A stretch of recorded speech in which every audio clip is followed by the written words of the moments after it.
Cada día es una nueva oportunidad para crecer juntos. Nuestra misión es administrar diversos proyectos que conectan la ciudad para facilitar el desarrollo, progreso y crecimiento de la Universidad de Antioquia.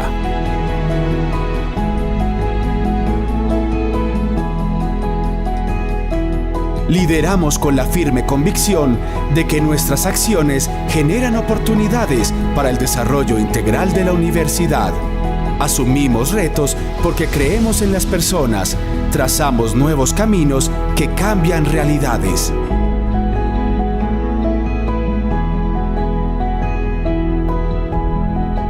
Tu espíritu nos inspira, nos fortalece. El amor por los demás nos diferencia. Ese impulso de querer ser mejores, de siempre estar allí por ti. Lo importante de nuestra historia son las personas que la han construido día a día y que hacen parte fundamental de nuestro crecimiento. Los lugares donde la vida encuentra sus significados, los escenarios académicos, los espacios para el bienestar, los laboratorios donde se gestan nuevas investigaciones, los escenarios deportivos, las calles caminadas, el arte y la cultura. Estas cosas que nos inspiran han sido nuestro motor desde 1995, porque todas ellas nos ofrecen una oportunidad de construir proyectos y sueños. La voluntad de intentarlo. La fe de creer que es posible. Tus sueños son tan nuestros, tus gestos nos llenan de esperanza. Tu alegría nos motiva a ser mejores. Nuestro compromiso es que en cada momento y en cada día, hoy y siempre, transformemos tu vida. Fundación Universidad de Antioquia. Servicio que transforma vidas.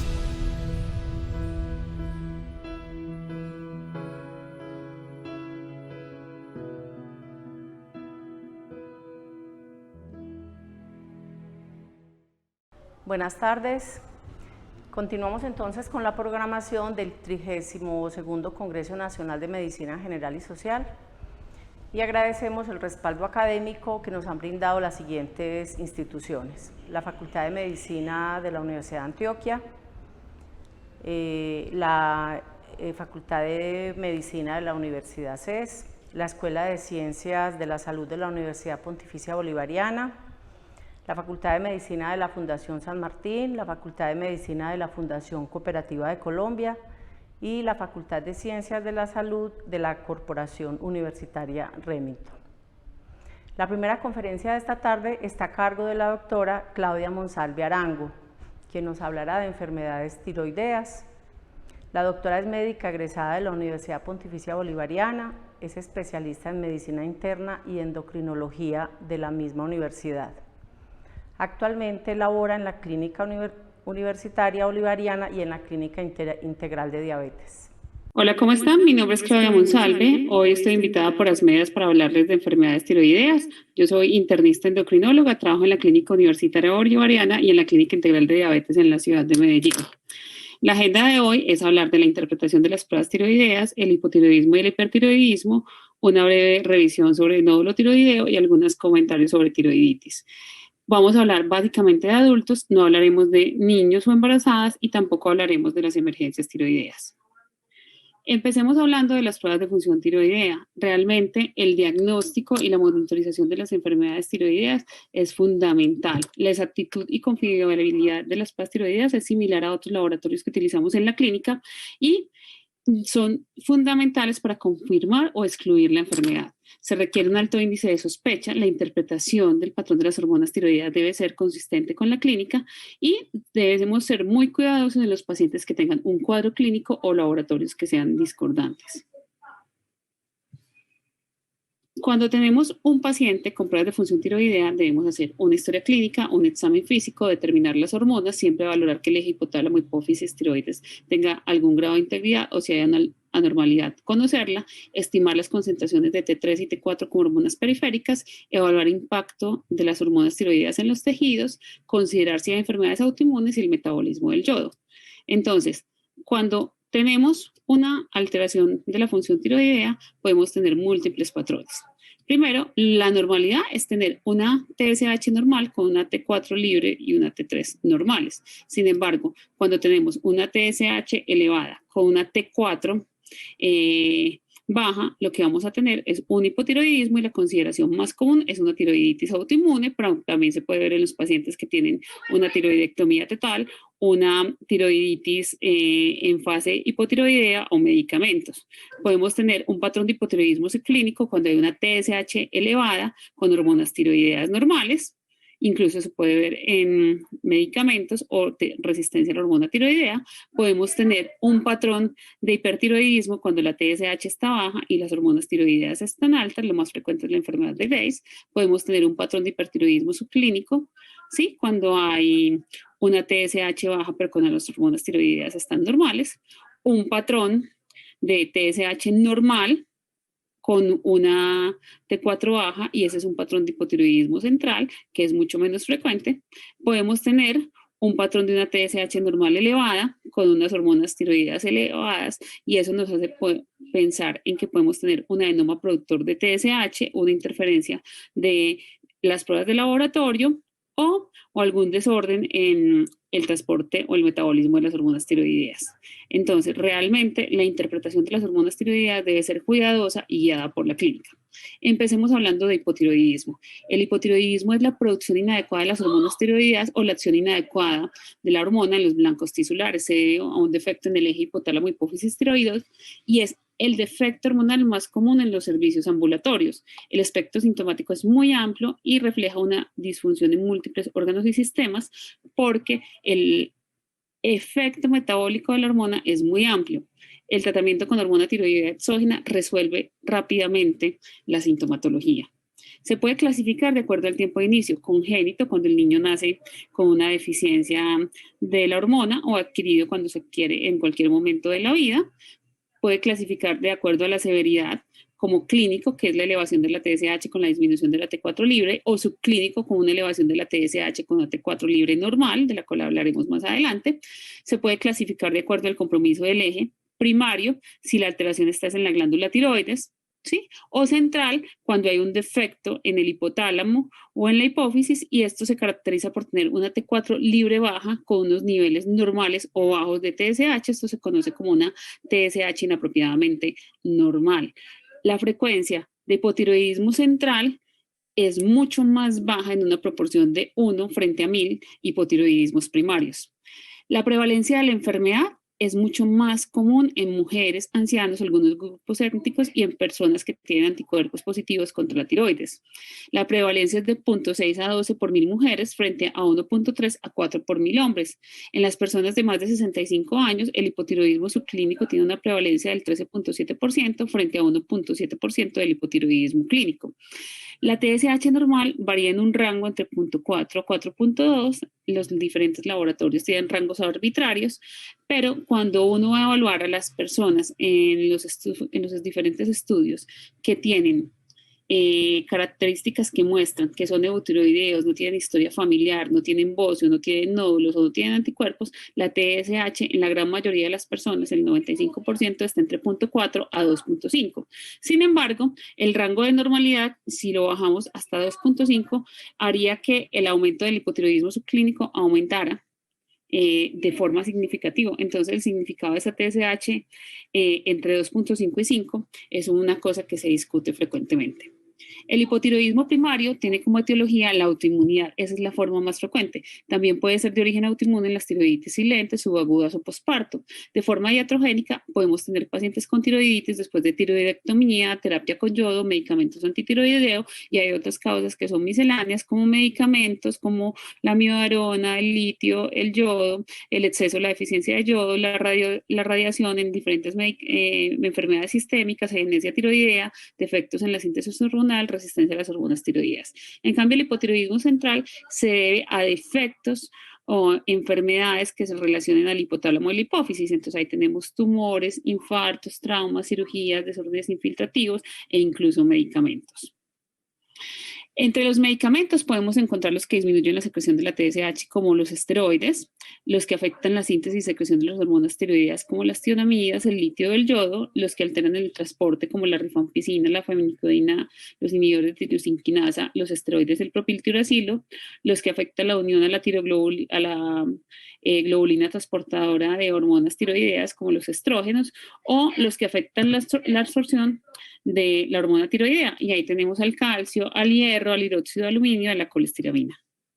Las manifestaciones clínicas son muy variadas. Pueden haber síntomas y signos subjetivos y no específicos que varían con el sexo y la edad. La severidad va en relación al grado de disfunción tiroidea. La evolución es lenta, sobre todo que puede ir de semanas a meses, y la evolución puede ser más rápida si usted suspende la suplementación. Los síntomas pueden ser muy variados: fatiga, aumento de peso, intolerancia al frío, borronca, piel seca, caída del pelo, alteraciones del ciclo, alteraciones de la fertilidad, disfunción sexual, alteraciones de la concentración, mialgias, artralgias, parestesias, alteración de la concentración y de la memoria, depresión. Y los signos clínicos pueden estar bradicardia, fases acortagadas, deterioro cognitivo, retardo en la relajación osteotendinosa de los reflejos, edema, macroglosia, edema periorbitario, hipotermia, pérdida de la cola de las cejas, que se llama el signo de la reina, derrames pericárdicos o pleurales. Puede haber aumento de la prolactina, aumento del LDL, de los triglicéridos, proteinuria, electro de bajo voltaje y los signos de laboratorio, pero todos estos son manifestaciones que son poco específicas. Entonces, por manifestaciones clínicas no se puede hacer un diagnóstico de hipotiroidismo. ¿Qué se recomienda de tamizaje? Realmente las diferentes asociaciones no se han puesto de acuerdo. La ATA, que es la Asociación Americana de Enfermedades Tiroideas, dice que los hombres y mujeres después de los 35 años, cada 5 años.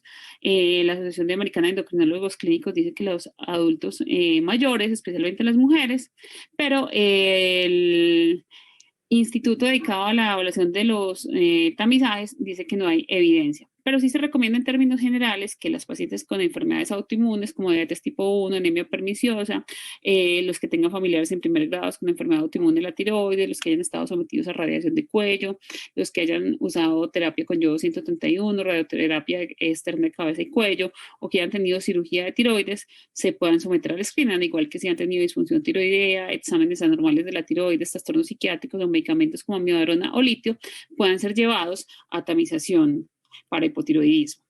Cuando uno hace una TSH puede encontrar los siguientes perfiles: una TSH elevada, y si ese paciente tiene una T4 libre baja, usted dice que tiene un hipotiroidismo primario. Si las hormonas están normales, las hormonas periféricas, usted dice que tiene un hipotiroidismo subclínico. Si la TSH está normal, uno encuentra que el paciente tiene una función tiroidea normal. Si el hipotiroidismo encuentra una TSH normal con una T4 libre que está en un rango bajo, uno puede encontrar un paciente con un hipotiroidismo central porque puede tener una TSH inapropiadamente normal. Una TSH baja con una T4 libre baja nos habla de un hipotiroidismo central. En cambio, si tiene una TSH baja con una T4 libre elevada, dependiendo del contexto, nos va a hablar de un hipertiroidismo y una tirotoxicosis. Entonces, el hipotiroidismo primario se diagnostica por una TSH elevada con una T4 libre por debajo del rango de referencia para la población. El subclínico, lo que encontramos es una T4 libre en el rango de referencia, una T4 libre normal. Pero el hipotiroidismo subclínico se diagnostica solamente por laboratorio, tiene síntomas inespecíficos y la identificación clínica no es exitosa y tiene unas consecuencias clínicas que van a ser variables dependiendo de la duración y el grado de elevación de la TSH. Otras ayudas diagnósticas que tenemos en hipotiroidismo son los anti-TPO y los anticuerpos antitiroglobulina, que nos ayudan a identificar la autoinmunidad, y la eco de tiroides, que nos puede mostrar cambios de enfermedad de autoinmunidad, nódulo tiroideo o ovocio multinodular, pero no es una ayuda diagnóstica que sea indispensable para hacer el diagnóstico de hipotiroidismo y que solamente se debe solicitar si hay un cambio estructural en la tiroides. Cuando yo tengo hipotiroidismo, mi meta de tratamiento es resolver los signos y síntomas clínicos derivados del hipotiroidismo. Yo tengo que normalizar la concentración de hormona tiroidea para una TSH entre 0.44, disminuir el riesgo cardiovascular si mi paciente tiene un hipotiroidismo subclínico y evitar la sobredosis o el sobretratamiento. Entonces, la indicación del tratamiento es llevar al paciente que tiene un hipotiroidismo franco a el estado de eutiroideo. En un paciente que está sin comorbilidades y sin embarazo, la dosis recomendada es una dosis de 1.6 microgramos por kilo día, en promedio entre 100 a 50, entre 50 a 100 microgramos día. Los pacientes que tienen más de 60 años o que tienen enfermedad cardiovascular, se recomienda que seamos prudentes y iniciemos una dosis de 25 a 50 microgramos días con un incremento cada 3 a 4 semanas hasta lograr la dosis completa.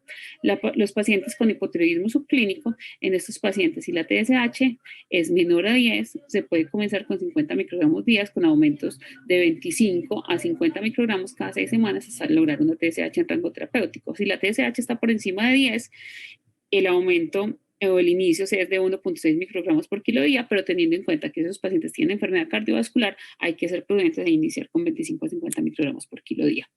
La dosis debe ser individualizada, debe tenerse en cuenta que hay que considerar la medicación concurrente y la respuesta general. La vida media de la tiroxina es de 7 días, se logra un rápido estado de equilibrio y se titula cada 4 a 6 semanas hasta normalizar la TSH.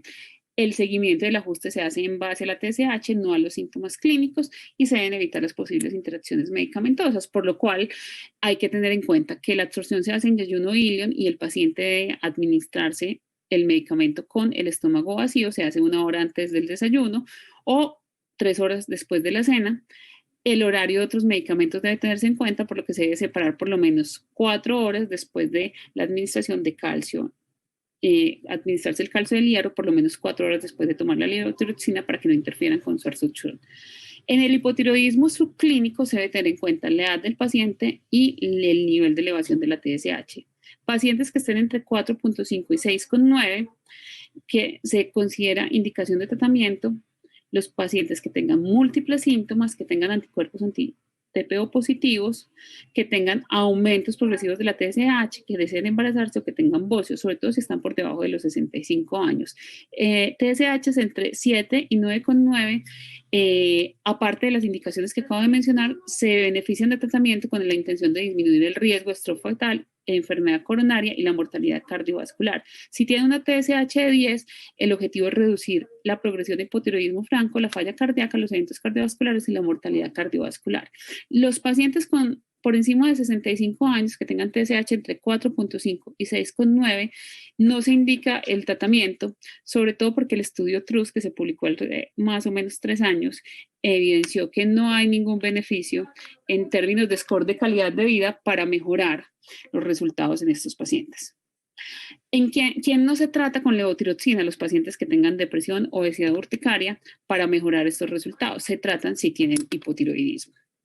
Cuando hablamos de hipertiroidismo, podemos encontrar que hay tirotoxicosis como el síndrome clínico derivado del exceso de hormona tiroidea con o sin sobreproducción de hormona tiroidea por la glándula tiroides.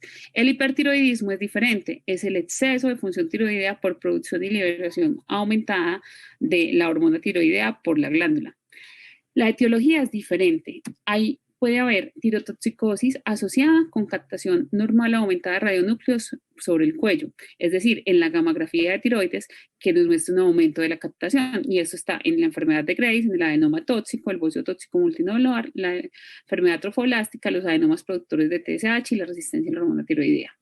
Las que no tienen captación sobre el cuello son el otro grupo, o sea, las tiroiditis indoloras por amiodarona, las tiroiditis de Kerbein por palpación, las tirotoxicosis iatrogénicas, el estruma ovario, las tiroiditis aguda y las metástasis extensas de cáncer de tiroides. En estos casos hay estirotoxicosis, pero porque se libera la hormona preformada.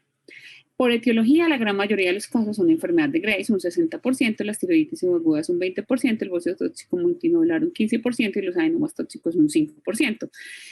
El adenoma tóxico está en menores de 50 años, el bócido tóxico multinodular en mayores de 50 y la enfermedad de Graves entre 20 a 50 años, pero es una enfermedad más de mujeres.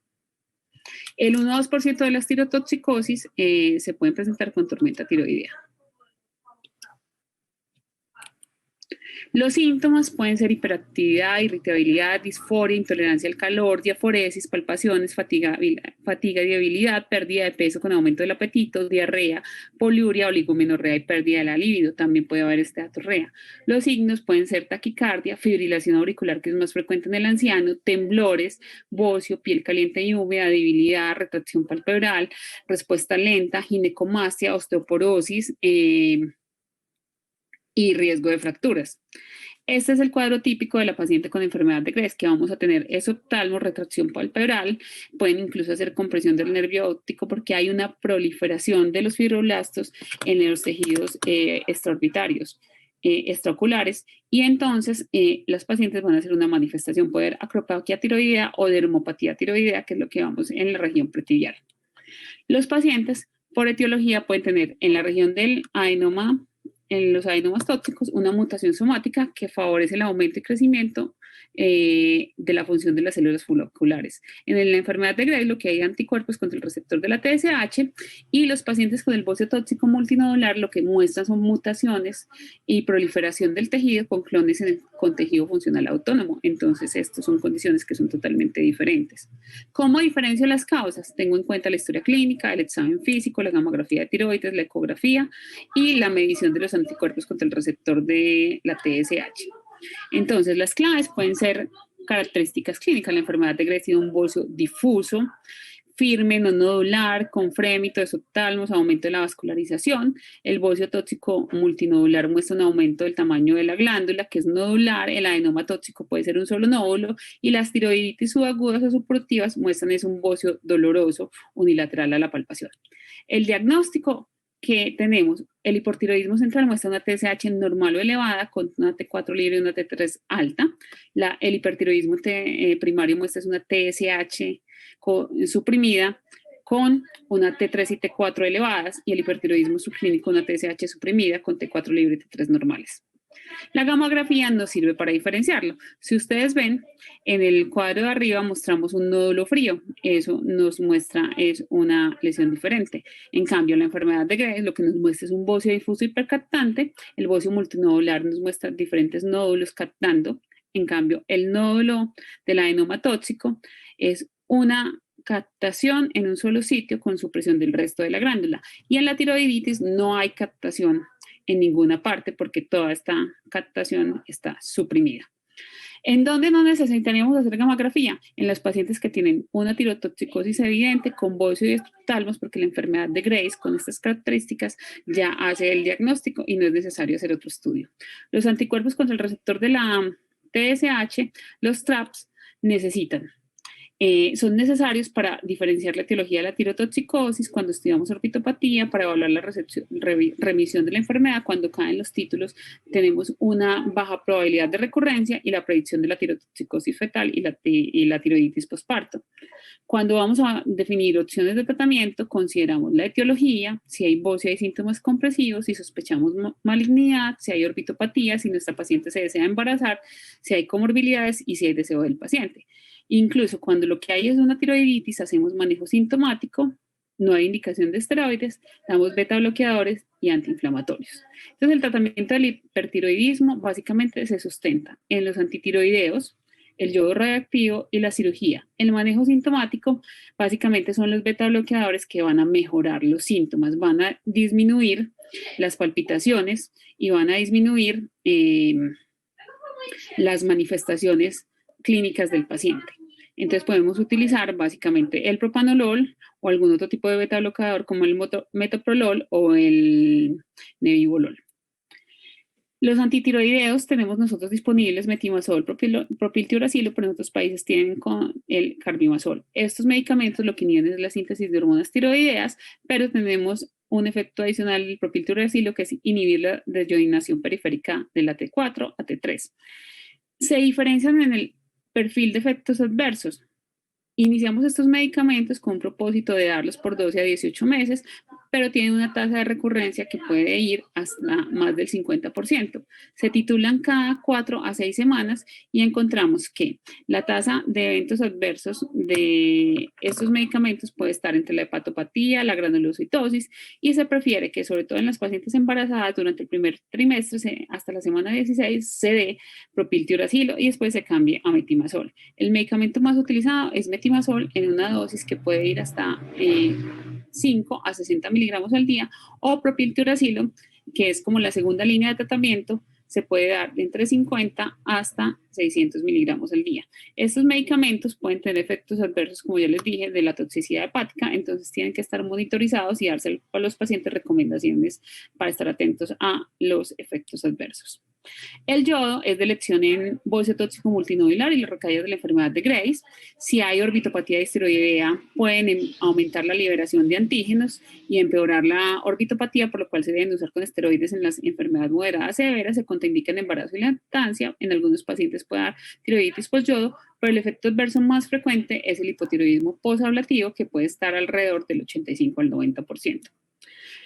Las indicaciones de cirugía, que es la tercera alternativa de tratamiento, son los bocios de gran tamaño cuando hay síntomas compresivos, cuando hay oftalmopatía severa que contraindica el yodo, cuando hay sospecha de cáncer asociado o cuando desea gestación en el corto plazo, porque llegar al control con los antitiroideos o esperar el tiempo recomendado después del yodo puede ser una limitación en esta condición. Se requiere o se recomienda que se haga por un cirujano experto. Y finalmente voy a hablar del nódulo tiroideo, que es una de las condiciones más importantes que se debe tener en cuenta en la consulta médica diaria, porque los nódulos son lesiones intratiroideas radiológicamente distintas al parénquima que la rodea, que son característicamente asintomáticas, pero que deben ser importante reconocerlas. Este es un nódulo visto por ecografía. ¿Por qué? Porque la malignidad hasta en un 10% de los pacientes se asocian con alto riesgo de síntomas compresivos en un 5% o pueden relacionarse a disfunción tiroidea en un 5%. La detección por nódulos en la palpación es del 5%, pero por ecografía puede llegar hasta un 65%, en autopsia hasta un 50%, en TAC y resonancia en un 15% y en un PET en 1.2%. Pero de todos los nódulos, solamente el 5 al 10% son malignos, pero si se diagnostican por PET, casi un poco más de la mitad. Entonces, es importante hacer el estudio. Pero, ¿cuáles son los nódulos de riesgo? Los nódulos de riesgo, los factores para ser malignos son en el sexo masculino, menores de 20 años o mayores de 70 años, los que tienen historia familiar de cáncer de tiroides, los que han estado expuestos a cirugía de cabeza y cuello, los que tienen síntomas compresivos, y tienen menor riesgo los pacientes que son de sexo femenino, de edad avanzada, los que se aparecen en el embarazo, los que están en zonas de deficiencia de yodo. Entonces, ¿se indica hacer tamizaje para buscar cáncer de tiroides con los nódulos? No. Esta publicación del 2017 nos dice que no debemos buscar nódulos, sino solamente cuando se encuentre una alteración en la estructural o sospechosa en el cuello. La mayoría de los nódulos son asintomáticos, pero cuando hay síntomas es porque ahí están creciendo y dependen del tamaño y la localización. Pueden dar disfonía, disnea, disfagia, dolor en el cuello, sensación de masa en cuello o cialorrea. Entonces, en el examen físico se hace la palpación, la inspección, se toca si hay irregularidades en la tiroides, si hay masas o adenopatías. Los estudios de laboratorio, uno siempre hace una TSH. Si la TSH está suprimida, hace estudio para hipertiroidismo con una T4 libre, una T3 y una gammagrafía. Si la TSH está elevada, hace estudio para hipotiroidismo con una T4 libre y una anti-TPO. Y no hay que medir marcadores de cáncer como tiroglobulina o calcitonina. Se hace una ecografía y eso es fundamental. Las características de la ecografía le pueden decir a uno si hay riesgo o no de cáncer. ¿Cuáles son las características predictoras de malignidad? Que haya calcificaciones internas, que el nódulo sea hipoecoico, que tenga márgenes infiltrados, que sea más largo que ancho, que tenga nódulos sólidos. El tamaño también es una característica. ¿Qué habla de benignidad? Que el nódulo sea espongiforme, que el nódulo sea quístico, y hay una clasificación que se llama el TIRADS, que tiene una clasificación de 1 a 5, donde le dice a uno, de acuerdo al puntaje que encuentre el radiólogo, cuál es la conducta, si se debe hacer una biopsia o se hace seguimiento. Entonces, cuando hay un puntaje que sea TIRADS 4 o TIRADS 5, TIRADS 4 es moderadamente sospechoso o TIRADS 5 que es altamente sospechoso, se define si ese paciente requiere una biopsia por aspiración con aguja fina. El radiólogo nos hace la recomendación. La ATA nos ha mostrado que hay unas características similares a las que nos recomienda el TIRADS para hablar del riesgo de malignidad. Los nódulos que son quísticos, totalmente quísticos, son benignos y el riesgo de malignidad es del menos del 1%, entonces no requieren backup. Los nódulos espongiformes de menos de 2 centímetros tampoco. Y los de muy bajo riesgo solamente se puncionan cuando miden más de 2 centímetros. Entonces, los que son de muy alto riesgo tienen un riesgo del 70 al 90%, se puncionan cuando miden más de 1 centímetro. Entonces, esas características aumentan el riesgo, ¿cierto? Entonces, cuando hay una adenopatía siempre se debe puncionar. Los ganglios linfáticos también pueden tener algunas alteraciones sugestivas de malignidad, como las microcalcificaciones, la pérdida de la forma, la vascularización periférica, y también pueden funcionarse. Entonces, independientemente de las características, si el paciente tiene tos, crecimiento progresivo, ganglios cervicales asociados, irradiación o historia personal de cáncer, esos nódulos también se deben funcionar. Cada nódulo de más de 1 centímetro, un nódulo de embosia multinodular, se debe hacer el ACAP, y si hay nódulos sospechosos por ecografía, se mira si hay estudio histológico de los nódulos de más de 2 centímetros. El ACAP se hace guiado por ecografía y se clasifica por el sistema Bethesda. La clasificación es 1, insatisfactorios no diagnósticos, si esto sale, se vuelve a hacer una CAP en 3 meses. Si sale benigno, se hace seguimiento ecográfico en 12 a 18 meses. Si sale atipia de significado indeterminado, lesión folicular de significado indeterminado, hacemos un control ecográfico en 3 meses con una nueva CAP. Hay un cuarto punto que es el de neoplasia folicular o sospecha de neoplasia folicular, que no sabemos en ese caso porque se debe evaluar la cápsula. Entonces, en estos pacientes se pueden hacer biología molecular, o que no está disponible en nuestro medio, o este paciente se lleva a cirugía para tomar una biopsia y evaluar la cápsula, que es lo que nos va a decir si es neoplasia folicular o si es una adenoma folicular. Estos pacientes son de manejo especializado. Y el quinto y el sexto son sospechosos de malignidad. Estos pacientes definitivamente van a cirugía. Entonces, esta clasificación ha sido actualizada al 2017 y aquí son los que dan las indicaciones. Finalmente, el criterio ecográfico de los nódulos, si se ven de bajo riesgo, se evalúan en 24 meses, si son de riesgo intermedio o bajo, 12 a 24 meses, o de muy alto riesgo en 6 a 12 meses. No se recomienda tratamiento con hormona tiroidea. Los riesgos relevantes de los nódulos relevantes clínicamente benignos se les puede hacer terapia ablativa con etanol, radiofrecuencia o láser. Si se requiere terapia con biología molecular, nos sirve para esos nódulos que son indeterminados o los nódulos que son Bethesda 4. Y finalmente, los nódulos que sean de más de 4 centímetros o que dan síntomas compresivos, estos se llevan a cirugía. Entonces hay que tener en cuenta que los nódulos tiroideos son benignos en la gran mayoría de las veces, y que el estudio incluye la TSH, la ecografía, y que la ecografía define el patrón de riesgo. Como conclusión, podemos decir que el espectro de la enfermedad tiroidea benigna es muy amplio. Hay que tener en cuenta las características clínicas, el perfil del laboratorio y las manifestaciones del paciente para hacer un adecuado enfoque clínico. Muchísimas gracias.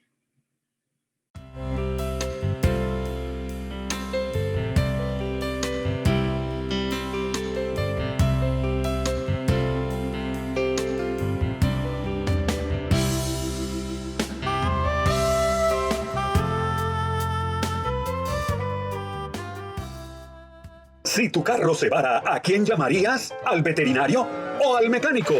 Por eso, cuando te enfermas, el médico u odontólogo son los únicos profesionales para recetar medicamentos que solo puedes adquirir en droguerías autorizadas. No te automediques. Tu salud es tu vida. Unidos. Gobernación de Antioquia.